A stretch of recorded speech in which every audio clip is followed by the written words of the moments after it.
What I'd like to do now is to explain in more detail each of these 7 essential realities. I've explained a bit about the 3 different approaches to life. So now what I want to do is to explain a little more detail the qualities and nature of these 7 essential realities. And then when I've done that, then I'll discuss how the 3 different approaches to life relate to these essential realities. So we'll take it a step at a time. The first reality is authoritative guidance. It's key in life. We couldn't manage without it. In order to stand up, in order to act like a human being, in order to think consistently, in order to speak, even the accent that we have that we're speaking, everything is coming by guidance from people who are more or less authoritative in these fields. And when you want to get ahead in work, in a professional field, you have to take authoritative guidance. Similarly, when we want to understand spiritual principles, then we need to get guidance from somebody who's more informed than we are, more realized than we are, who has the moods of absorption in spirit, the moods of service to the Supreme, like that. This is all different aspects of this principle of authoritative guidance. Authoritative guidance, if we didn't have it, we wouldn't be able to progress at all. We'd have to make everything up from the beginning. Culture, human culture, depends on authoritative guidance. It's an accumulation of experience which is handed down from generation to generation, from master to apprentice. So it's a very essential part of life in all areas of life. It's a great gift. The challenge is that it's difficult to know who is authoritative or not. For example, if you want to take a degree course, if you want to get guidance in a particular area, then you have to know what's a good school, who's a good teacher, what's a good degree course to take, and it's difficult to know. This is a challenge. Who is trustworthy and who's not trustworthy? But behind that, there's the reality. Authoritative guidance is a fundamental reality. It's self-evident, and it's also self-validating. For example, supposing I say that, I can analyze authoritative guidance in a psychological way, we can analyze the person who's giving the guidance, we can talk about their brain states, we can talk about the mode of communication, and in this way we can break down authoritative guidance to more fundamental aspects. But that's also a form of authoritative guidance. When I say that, I'm setting myself up as an authoritative guide, and I'm giving guidance as to what you should think, what you should believe. So actually authoritative guidance is a fundamental, essential reality. It can't be denied.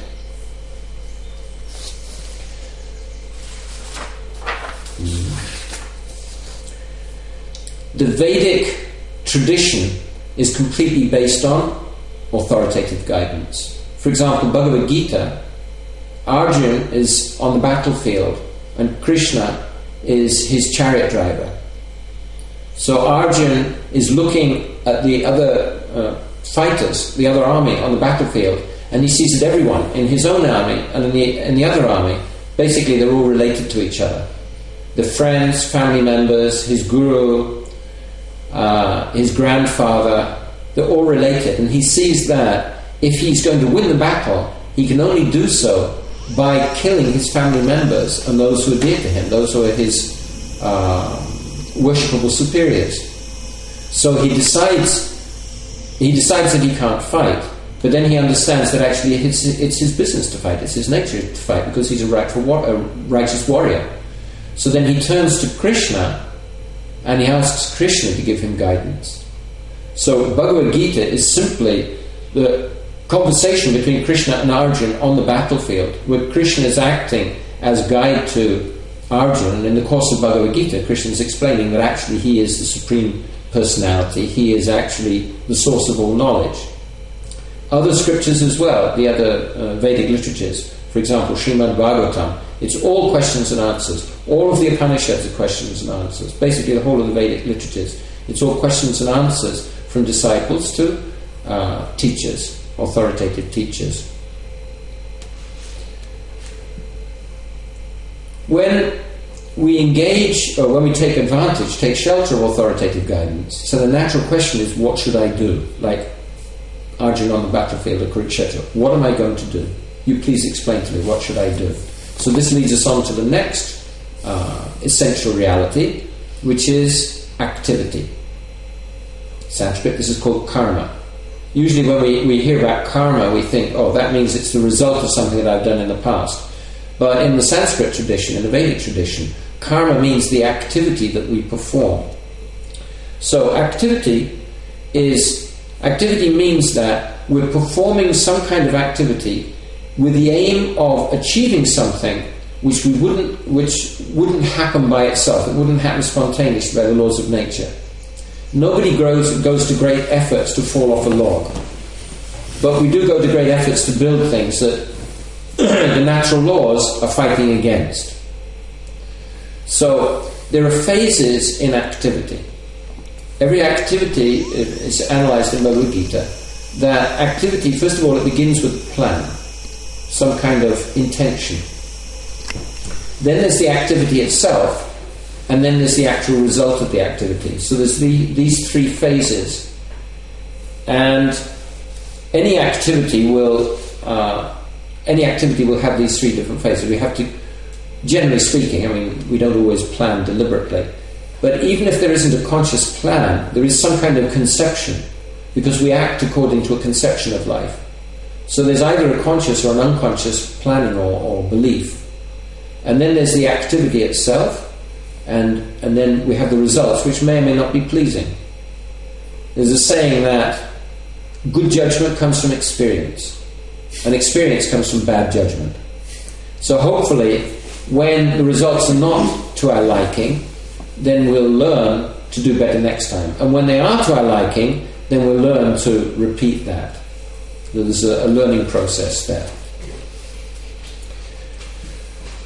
Groups and organizations are also a form of activity, but they're activity by a group of people rather than a single person.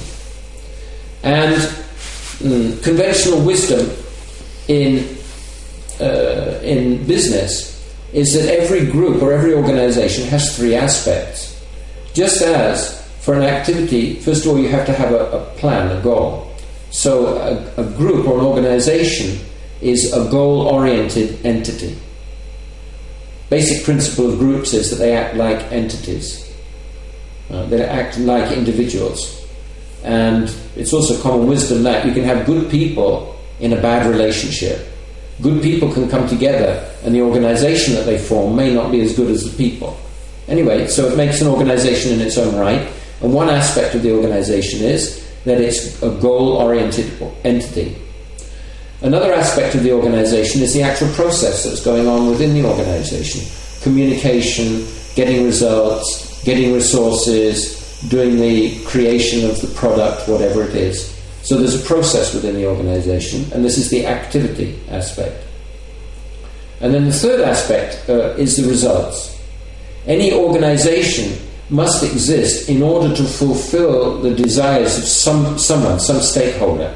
It may be the managing director, it may be the workers, it may be the shareholders, but someone's got to be satisfied, otherwise the organization is not going to continue. So just as activity has three aspects, those three aspects are there in any organization as well. And then money, also I explained, is also a kind of activity. Money is a result of activity, generally speaking. I have money because I've performed some activity so that people have given me benefits which I'm now carrying with me. Money is a symbol of energy. And it's a subjective decision, it's a subjective value. We can see the stock market, for example. In a matter of hours, the value of money can reduce or increase dramatically. So it's an expression of trust, it's an expression of value, it's a result of activity. Generally, it's a result of activities that we performed in the past. It's an exchange between individuals, and it's an expression of value between individuals. Purposeful activity is a gift. If we were unable to act, it would be a desperate situation. We hear about ghosts. Traditionally, ghosts, they have subtle bodies, but they don't have gross bodies. So they're unable to act, and they're in intense frustration, whether we accept the existence or not, but that's an illustration. But where, for example, somebody has been in an accident and they're unable to act, now their physical ability is impaired, we take this to be a great tragedy. Like a friend of mine broke his back, fell from a roof and broke his back, and was paralyzed. And immediately you think, oh, very, very sad. Another friend is in a swimming accident, broke his neck, and almost completely paralyzed. So in an instant, from being a very, very capable individual, very well-loved individual, like the life and soul of the party, it becomes helpless, totally helpless. And this is considered to be a great tragedy. It's a tragedy for other people, and it's a tragedy for the individual themselves. So purposeful activity is a great gift, and it's a challenge. It's like money. Money can be used for good, or money can be used for bad. A knife can be used for making a very nice vegetable preparation, or it can be used for killing somebody. So activity can be used for good, or it can be used for ill. This ability to act can be a great benefit, or it can be a curse. Somebody may act, for example, in a crime of passion. So somebody in a fit of rage, or they may kill somebody that they dearly love, and then they'll regret it for the rest of their lives. So it can be, this is a challenge. To understand how to act is a great challenge. And the reality behind activity, we are the conscious self within the body, and the conscious self manipulates the body through the life airs, through very subtle currents of energy in the body. And according to our conception of life, we engage in different kinds of activities. Harmonious activity, passionate activity, apathetic, destructive activity. Activity, according to the materialists, is simply an automatic. When physical organisms become very complex, then they get the ability to act. You get nervous system coming together as a result simply of chemical and electrochemical reactions in the body, and activity is an automatic response to the environment plus the sum of all the impulses within the organism. So there's no particular meaning, there's no such thing as intention, there's no such thing as design, there's no such thing as meaning. But this statement, this belief, invalidates itself, because in that case the person who's saying that, there's no meaning in their statement, and they can't say that there's any design or any intention in their statement without contradicting themselves. So it's self-evident to us, I did this.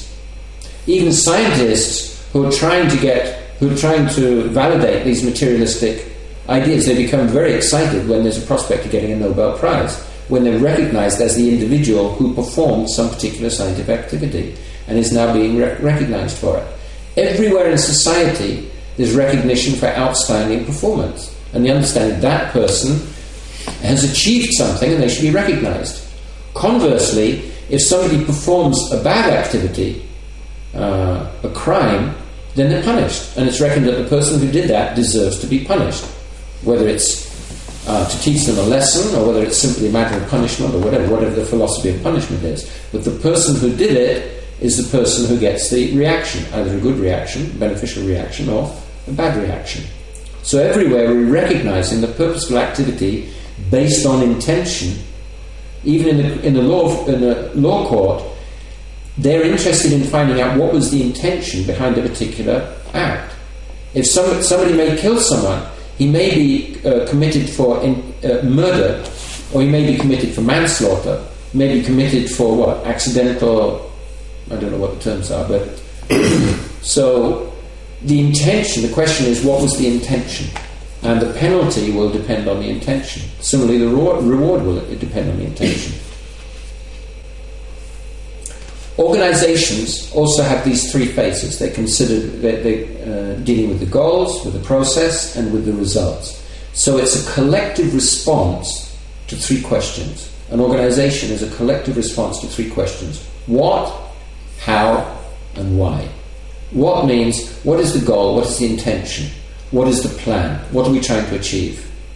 How refers to the process by which we achieve it. And then Y refers to the motivation, the satisfaction of the individual members or individual stakeholders in the organization.